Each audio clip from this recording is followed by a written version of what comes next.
The first time I met Vanessa, she was standing outside a downtown Chicago bar in the middle of February, wearing a leather jacket like the weather didn't apply to her. Snow was melting along the curb, people were rushing by with their collars up, and she was just there, laughing at something her friend said, cigarette between her fingers, blonde hair whipping across her face in the wind.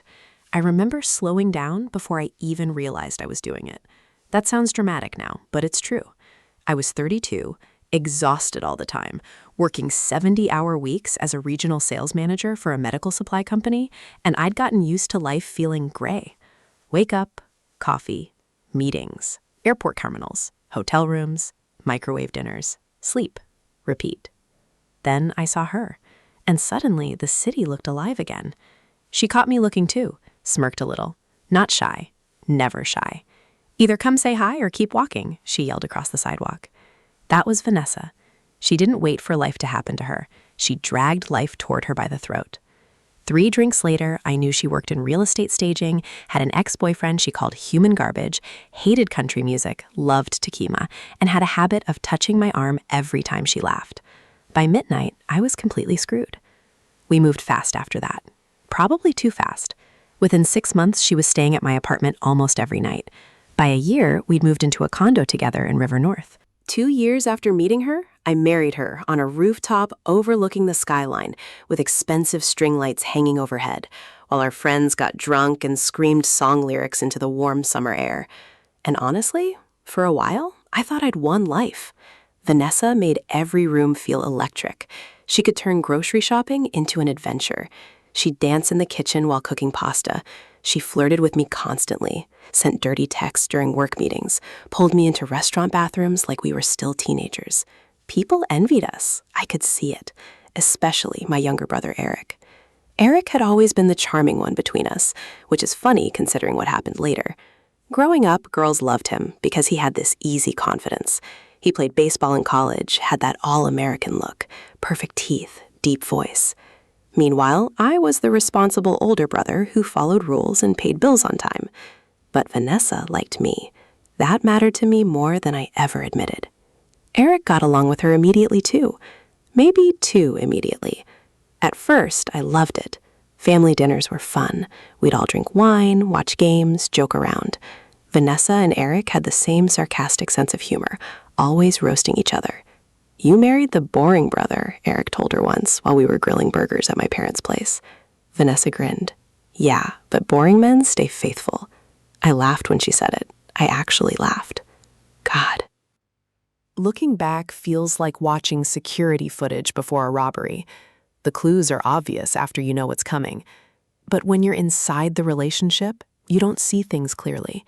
You explain them away because the truth feels impossible. The first crack happened around our 4th year together. It wasn't dramatic. No huge fight, no screaming, just distance. I started traveling more for work after getting promoted. Vanessa's business picked up too. We became one of those couples constantly busy, passing each other instead of actually being together. Sometimes I'd get home from a trip and she'd barely look up from her phone.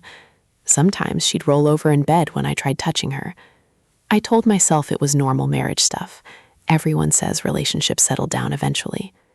Still, little things started bothering me. Vanessa suddenly cared way more about the gym, bought expensive lingerie she rarely wore around me, started locking her phone when she'd never cared before. One night I walked into the bedroom while she was texting, and she physically jumped. "Jesus, you've scared me." "Who are you talking to?" "Nobody." Too fast. The answer came too fast. I remember standing there in silence for a second while she avoided my eyes. Then she smiled and kissed me like she was smoothing over a wrinkle. And I let her. Because when you love someone deeply enough, your brain protects you from reality.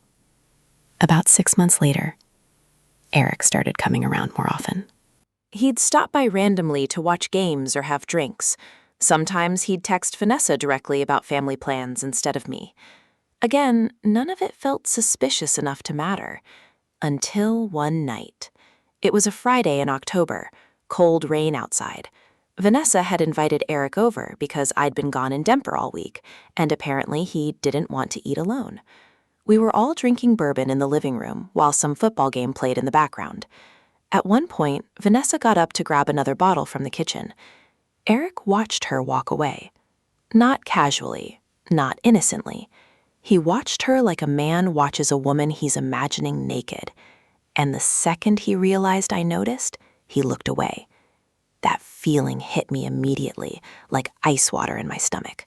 I remember staring at the TV after that, pretending everything was normal while my brain replayed the look over and over again. Maybe I imagined it.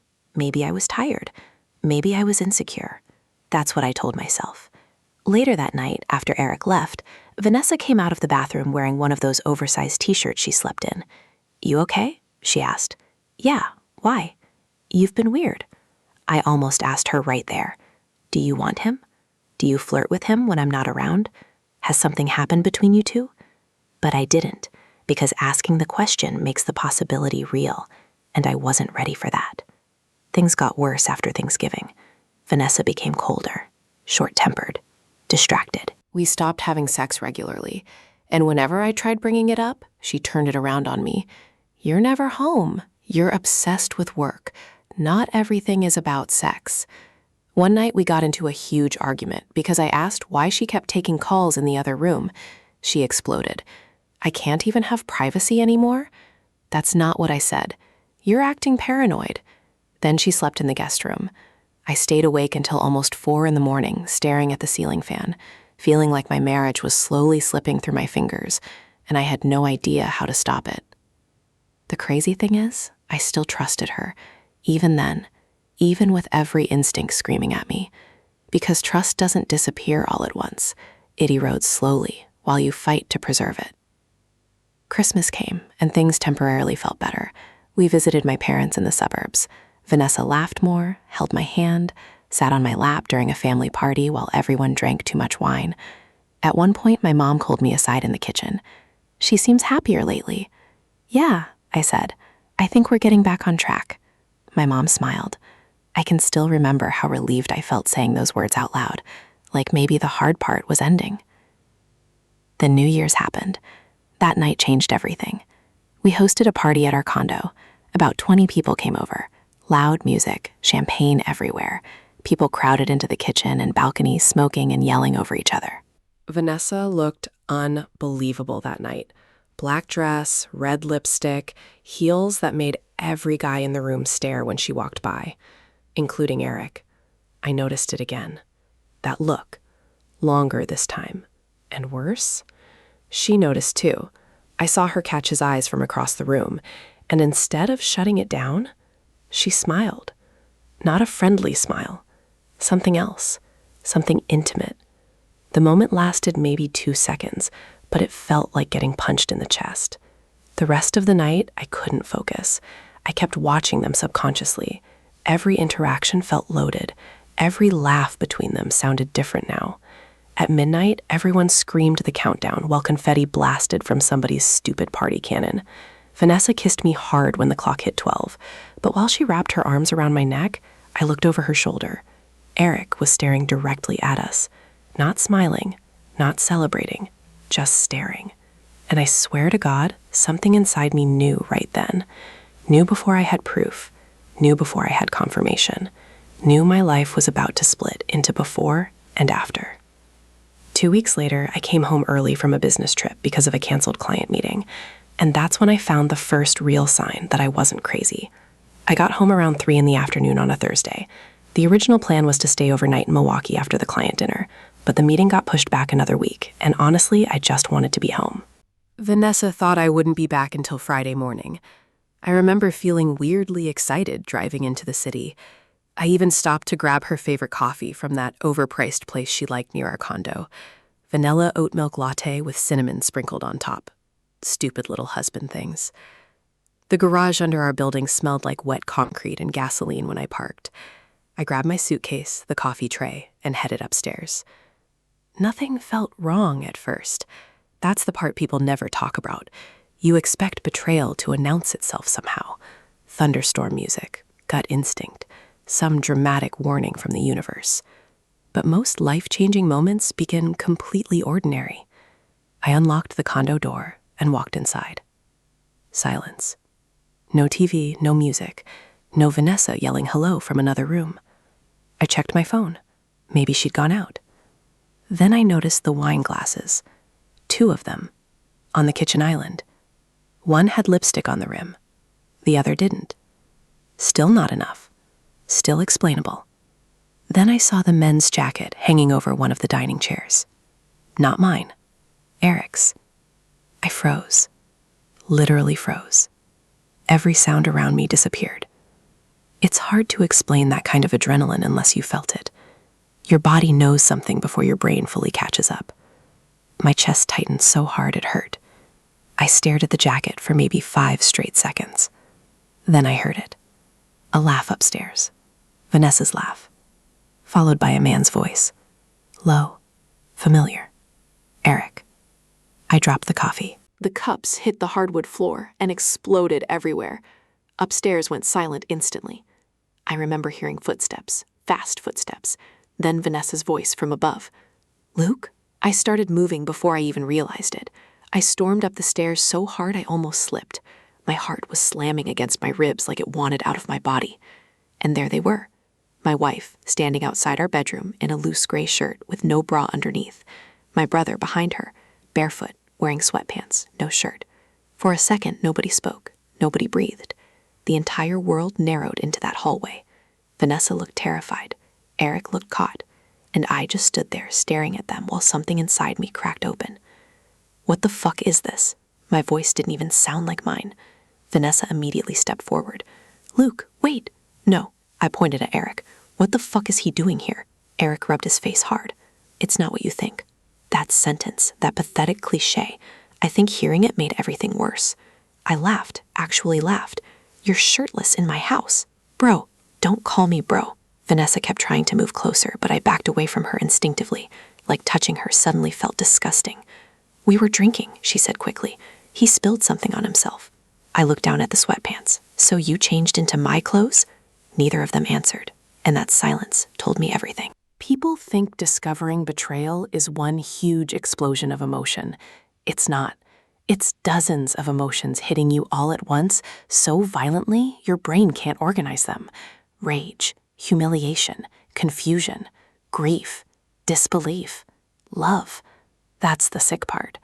Even standing there staring at them, part of me still wanted her to explain it away. I wanted a version of reality where this wasn't happening.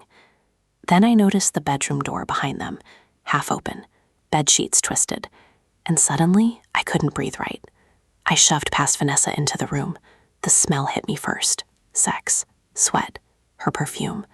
I looked at the bed and saw Eric's belt on the floor, then her underwear, black lace, the pair I bought her in Miami 3 months earlier. Everything after that blurred. I turned around so fast I almost lost balance. You fucked him? Vanessa started crying immediately. Luke, you fucked my brother? Eric stepped forward. Calm down. I hit him before he finished the sentence. Hard. My fist caught him directly across the jaw, and he slammed sideways into the dresser. Vanessa screamed. Years of anger I didn't even know existed exploded out of me. I lunged at him again. He grabbed me this time, and suddenly we were both crashing into furniture like animals. Lamps shattered. Vanessa kept yelling our names. Eric managed to pin me against the wall for half a second. Stop. I drove my knee into his stomach. He folded forward, and I punched him again. Blood splattered onto the carpet. Then Vanessa shoved herself between us. Stop! We both froze. She looked hysterical, mascara running down her face, hair messy, shirt hanging halfway off one shoulder.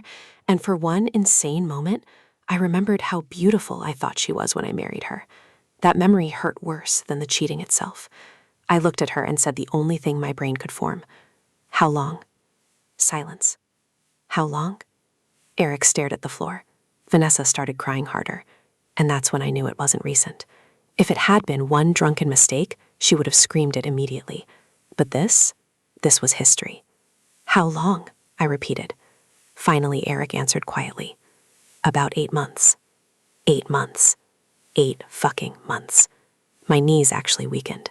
That meant family dinners, birthdays, Christmas, game nights, vacations, all of it fake. Every memory poisoned instantly. I looked at Vanessa. You let me sit there with you two for 8 months? She covered her mouth, crying. I didn't mean for this to happen. I snapped, Don't say that. Luke, don't say that. My voice echoed through the room. You don't accidentally fuck someone for 8 months. Eric tried talking again. We were gonna tell you. I stared at him in disbelief. Were you? Neither answered. Of course not. People like them never confess because of guilt. They confess because they get caught. That realization changed something inside me permanently. I looked around the room, our room, and suddenly everything felt contaminated. The bed, the walls, the photos. There was a framed picture of Vanessa and me on the dresser from our anniversary trip to Napa. We looked happy. She'd probably already been sleeping with him then. I grabbed the frame and threw it across the room. Glass exploded. Vanessa flinched.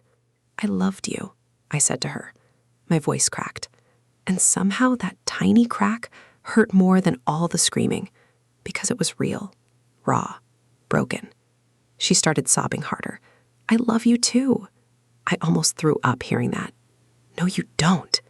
She tried reaching for me again, and I backed away immediately. Don't touch me. I'll never forget her face after I said that.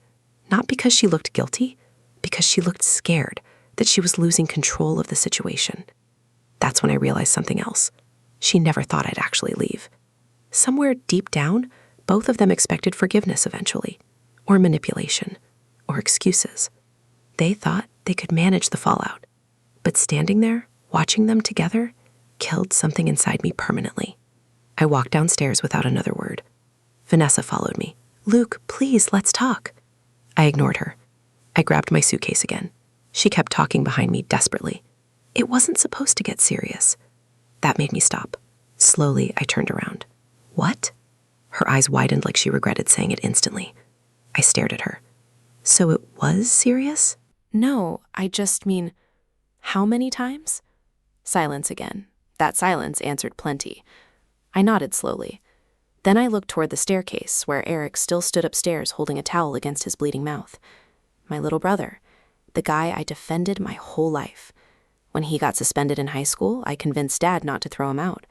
When he got arrested for drunk driving at 24, I loaned him money for the lawyer.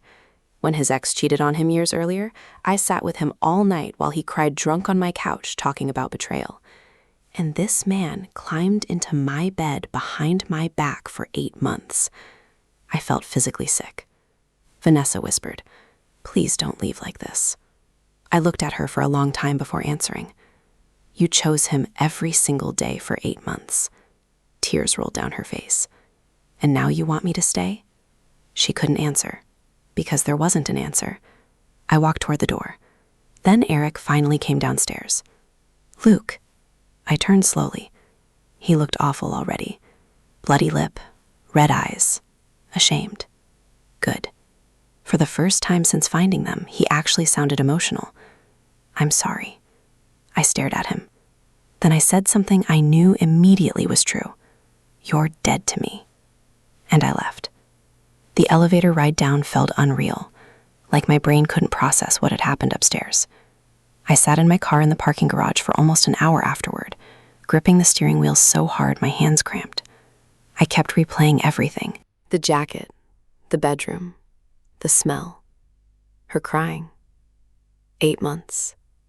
8 months. I called my best friend Mason eventually, because I genuinely didn't know where else to go. He answered immediately. Yo. I couldn't speak at first. Then I finally said, She's fucking Eric. Silence. What? I caught them. His tone changed instantly. Where are you? That night I slept on Mason's couch, staring at the ceiling while his dog curled against my leg. And around 2 a.m, when the anger finally faded for a moment, the worst feeling arrived. Not rage, not jealousy, humiliation. Because suddenly every interaction from the last year looked different. Every inside joke, every glance, every family gathering. How many people noticed? How stupid did I look?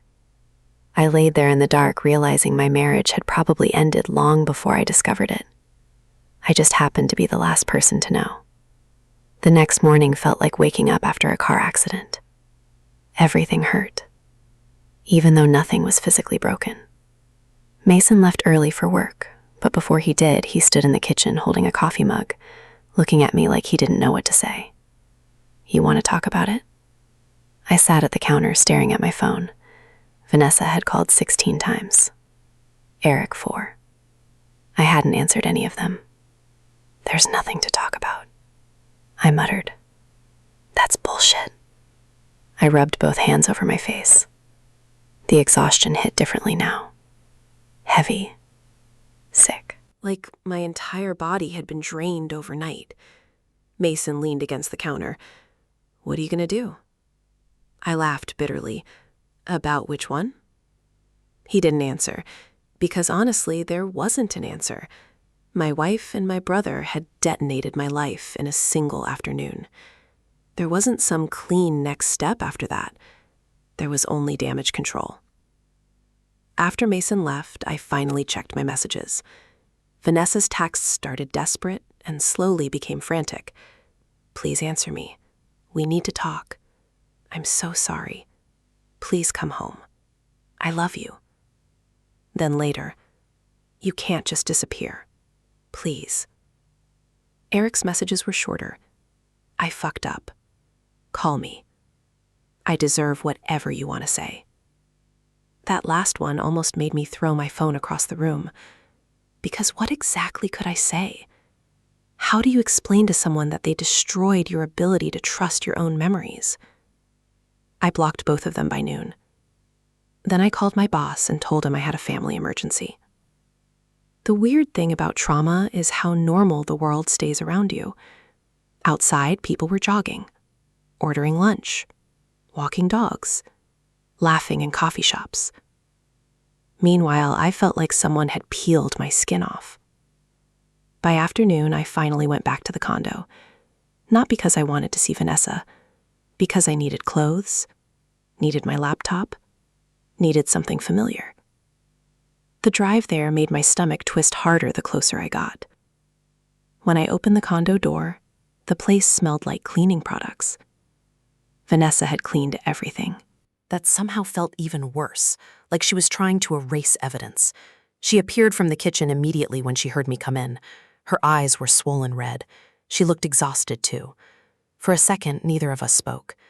Then quietly she said, "Thank God." I ignored her and walked upstairs. She followed me immediately. "I never meant to hurt you." I laughed coldly. That sentence means absolutely nothing to me now. She started crying again. And here's the pathetic truth nobody admits about betrayal. Seeing her cry still hurt me, even after everything. Because love doesn't shut off instantly. It lingers like an infection. I zipped the bag hard. "When did it start?" She hesitated. "That night after your Denver trip in March." I did the math immediately. 9 months, almost 10. Jesus Christ. "You slept with him while I was paying for your birthday trip to Scottsdale?" She closed her eyes. "That wasn't planned." I snapped again. "You keep talking like this happened to you instead of because of you." She sat down slowly on the edge of the bed. Our marriage was already falling apart. There it was, the justification. I stared at her in disbelief. "So instead of talking to me, you started fucking my brother." She flinched hard at the wording. "Good. You were never home," she whispered. "I was working. You were gone constantly. For us. You stopped seeing me." That one landed, because there was truth buried inside it. And betrayal mixed with truth is what makes it dangerous. I had been absent. Emotionally, too, probably. I'd spent years prioritizing promotions, flights, clients, deadlines. Somewhere along the way, Vanessa stopped feeling like my wife and started feeling like part of the routine. But even realizing that, even owning it internally, didn't justify what they did. Not even close. "You could have left me," I said quietly. Tears rolled down her face again. "I didn't want to leave you." That sentence sat between us like poison, because what she really meant was she wanted both, the stability of me, the excitement of him, and somehow she convinced herself she deserved both. I sat down across from her finally, exhausted. "Why, Eric?" She covered her face immediately. "I don't know." Bullshit. Silence. Then quietly she admitted, "He listened." I looked away. He made me feel wanted again. There's a specific kind of pain that comes from hearing exactly how you failed someone, not because it excuses them, but because part of you recognizes the truth. I'd stopped paying attention. I thought providing financially was enough, thought loyalty alone could sustain a marriage forever. Meanwhile, Eric was sliding into the empty spaces I left behind, talking to her, flirting, listening, being present. And eventually crossing lines neither of them bothered stopping. Still, none of that explained the sheer cruelty of hiding it for nearly a year. "How many times?" I asked. She cried harder instantly. "That doesn't matter. It matters to me." She looked down at the floor. "I don't know." That answer hit like a shotgun blast. Not once, not twice, enough times to lose count. I stood up immediately before I lost control again. "Get out." "What?" "I can't even look at you right now." "It's my home too." "Not today." She stared at me for a long moment. Then something shifted in her expression. Fear mixed with anger now. "You think you were perfect?" I blinked. "What?" "You checked out of this marriage years ago." I couldn't believe what I was hearing. "You cheated on me with my brother." "You abandoned me first." That sentence changed everything, because suddenly I saw it clearly. She wasn't sorry for betraying me. She was sorry she got caught before she could control the ending. The victim act started cracking right there. I grabbed the bedroom door and held it open. "Leave. Luke. Get out." For a second, I thought she'd argue more. Then she grabbed her purse and coat silently. At the doorway downstairs, she stopped one last time. "I do love you." I stared at her from the staircase. "No, you don't." Then she left. The condo felt dead afterward. Not quiet. Dead. I walked room to room, noticing things differently now. Her makeup on the bathroom counter, her shoes by the couch, a sweater hanging over a chair. Tiny reminders that the woman I loved had become someone I no longer recognized. Around 7 that night, my mom called. I almost didn't answer, but I knew eventually this conversation had to happen. "Hey, sweetheart," she said warmly. The second I heard her voice, my throat tightened. "You okay?" Silence. Then she asked quietly, "What happened between you and Eric?" So he'd already called them. Of course he had, probably trying to manage the damage already. I sat down slowly on the couch. "He slept with Vanessa." Nothing. Complete silence. Then finally, "What?" I repeated it, this time slower. My mother started crying almost immediately. Hearing her cry shattered something in me again. "Please tell me that's not true." "I caught them together yesterday." Oh my God. I could hear movement in the background, then my father's voice asking what happened. A second later, my mom whispered something to him, then silence again. I'd never heard my father speechless before. Finally, he got on the phone. "Luke?" His voice sounded colder than I'd ever heard it. "You sure?" I laughed bitterly. "Yeah, Dad, I'm sure." Another silence. Then, "Where are you?" "At the condo." "We're coming over."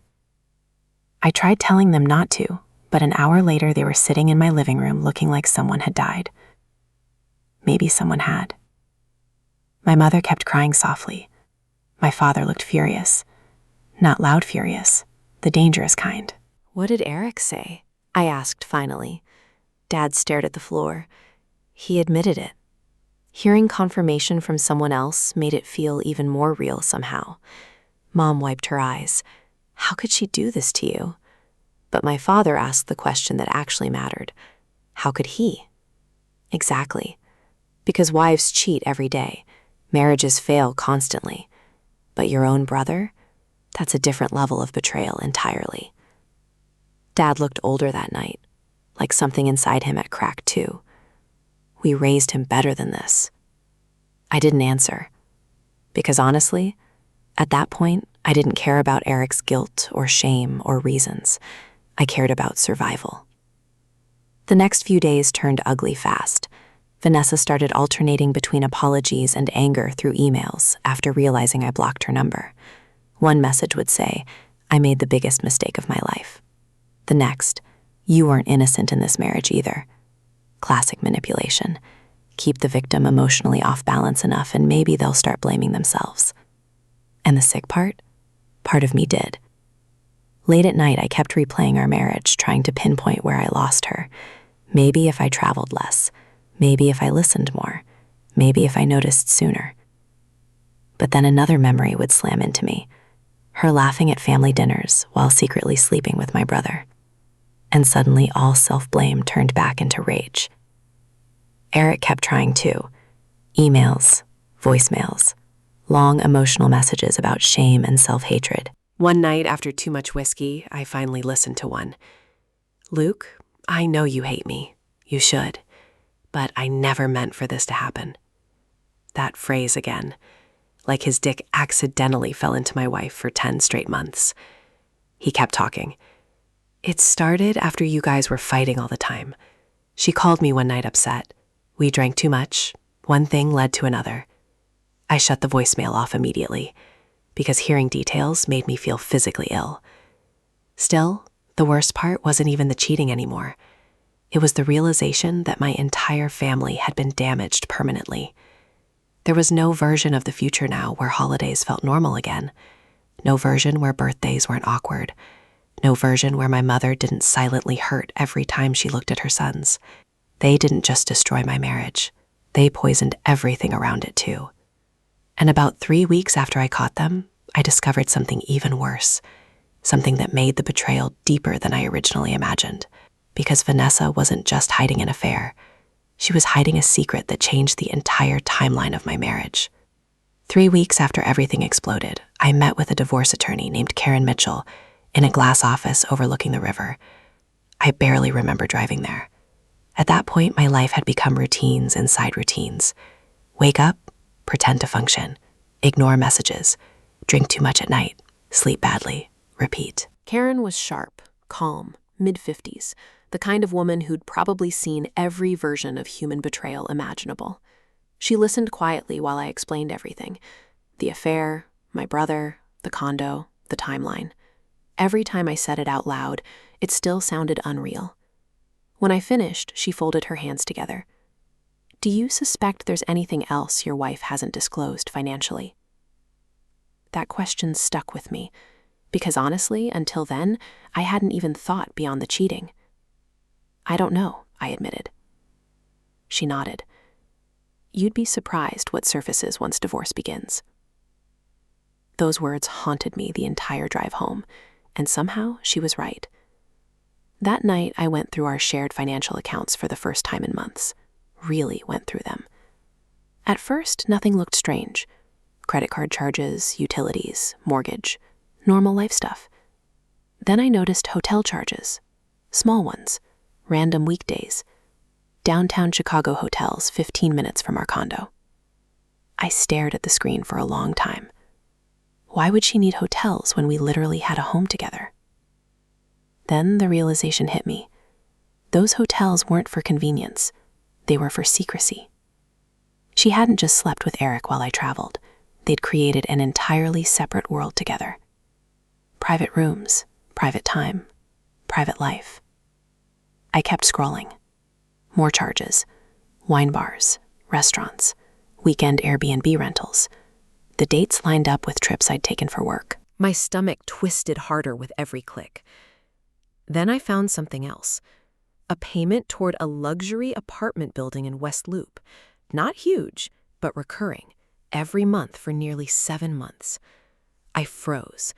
At first I thought maybe it was a mistake. Then I searched the address. Luxury, high-rise apartments. And suddenly I understood. They'd been planning something. I called Karen the next morning. Within days, she subpoenaed additional financial records. And that's when the full truth finally surfaced. Vanessa and Eric had been renting an apartment together, not living there full-time, using it.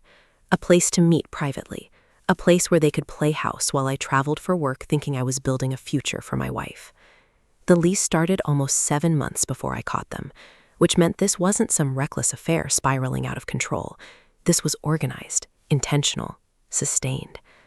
I sat in my condo reading those documents while feeling like I was looking at evidence from someone else's murder case, because the woman in those records didn't resemble the woman I married anymore. And then came the detail that finally destroyed whatever tiny part of me still wanted to save the marriage. Karen called me herself. "There's another issue," she said carefully. I remember gripping the phone tighter instantly. "What issue?" She paused. "Your wife withdrew money from a joint investment account several months ago." "How much?" $40,000. I actually laughed from disbelief. $40,000. Gone. Transferred gradually over time into another account, an account connected to Eric. I sat there, speechless, while Karen continued talking about legal options, reimbursement, financial concealment, but I barely heard her. All I could think was this. While I was killing myself working overtime to support our life, my wife and brother were literally building one behind my back using my money. That realization changed the grief into something colder, cleaner. Until then, some part of me still viewed Vanessa emotionally, the woman I loved, the woman who betrayed me. But now I saw calculation, selfishness, manipulation. And once you see someone clearly, love starts dying faster. I confronted Vanessa 2 nights later. She came to the condo because we needed to discuss paperwork, division of property, logistics. She looked thinner already, exhausted, hollow-eyed. Good. I handed her printed copies of the apartment lease and bank transfers. The second she saw them, all color disappeared from her face. "You rented an apartment with him?" Silence. "You stole money from us?" It wasn't stealing. I laughed in disbelief. "That's your defense?" Tears filled her eyes instantly. "We were going to pay it back." "After what? After you left me?" She sat down slowly at the kitchen table like her legs weakened. "It got out of control." "No," I said quietly. "It got comfortable." That line hit her hard. Because it was true. Affairs don't survive 10 months without comfort, without routine, without people deciding repeatedly that betrayal is worth continuing. She started crying again. But something had changed inside me by then. For the first time since discovering everything, her tears didn't move me. I just felt tired. "So what was the plan?" I asked. "Seriously, walk me through it." She stared at the table. There wasn't a plan. Bullshit. Still silence. Then finally she whispered, "He wanted us to tell you after the holidays." I closed my eyes. Of course, after the holidays. One more fake Christmas. One more fake New Year's kiss. One more fake family dinner where everyone smiled for photos, while my brother secretly slept with my wife. I leaned back in the chair, staring at her. "Did you love him?" That question lingered between us forever. And eventually she nodded once. Tiny, almost ashamed, but enough. Oddly, that hurt less than everything else, because by then I already knew. You don't destroy your entire life for someone you feel nothing for. The truly devastating part came next. Quietly, she said, "I loved you too." I looked at her for a long moment before answering. That's not love. And I meant it. Because love without loyalty is just desire wearing a costume. The divorce process dragged on for months. My family fractured completely. My father stopped speaking to Eric entirely. My mother tried it first. She kept begging me to forgive him someday because he's still your brother. But eventually even she stopped saying it, because every time she looked at me, she saw what he'd done. And every time she looked at him, she saw shame. Eric moved to another state about 4 months later, Denver. Funny enough, same city where one of their first hookups happened while I traveled there for work. He sent me one final email before leaving, not asking forgiveness, not defending himself, just admitting something.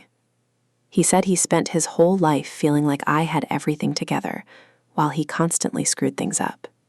That being around Vanessa started as harmless flirting because she made him feel admired, wanted, important. Then eventually it became addictive, and somewhere along the way he stopped thinking about me entirely.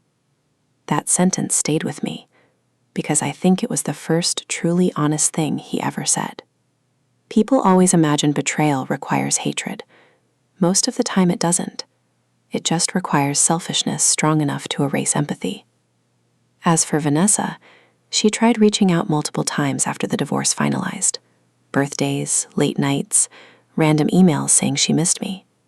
Once she even showed up outside the condo after drinking, crying about mistakes and second chances. But by then I felt strangely detached from her, like grieving someone who was already dead. I sold the condo eventually. Couldn't stay there. Too many ghosts. Too many images burned into the walls. I moved into a smaller place near Lincoln Park and started rebuilding my life slowly. Therapy helped more than I expected, not because it erased the pain, because it forced me to confront the ugly truth underneath everything. I'd built my identity around being dependable instead of emotionally present.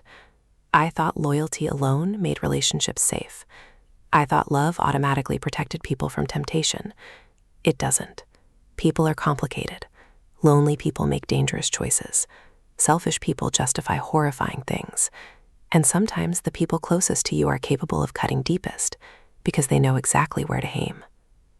About a year after the divorce, I ran into Vanessa accidentally. A grocery store, Sunday afternoon. The kind of ordinary moment that somehow changes your heartbeat instantly. She looked different. Not worse, just older emotionally, like life had finally hit back. For a second, we just stared at each other near the produce section, while strangers walked around us grabbing oranges and lettuce, like the universe wasn't collapsing again. "Hey," she said softly. "Hey." Awkward silence followed. Then she asked the question I knew would come eventually. "Are you happy?" I thought about it honestly, and the weird thing was, I kind of was. Not constantly, not perfectly, but peacefully. The chaos was gone, the paranoia, the confusion, the constant emotional bleeding.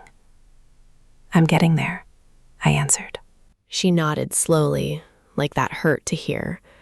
Then quietly she said, "I'm sorry for who I became."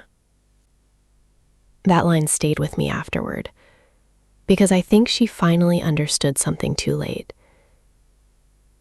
Nobody wakes up planning to destroy their own life. People cross small lines first. Tiny betrayals, private conversations, hidden texts, harmless flirting. Then one day they look around and realize they became someone unrecognizable. We stood there another second before she gave a sad little smile. And she walked away. And that was the last time I ever saw her. Sometimes people ask if I'll ever forgive them. Honestly, I don't know. Maybe forgiveness isn't even the point anymore. Maybe survival is. Maybe healing is. Maybe learning how to trust yourself again after the people you loved most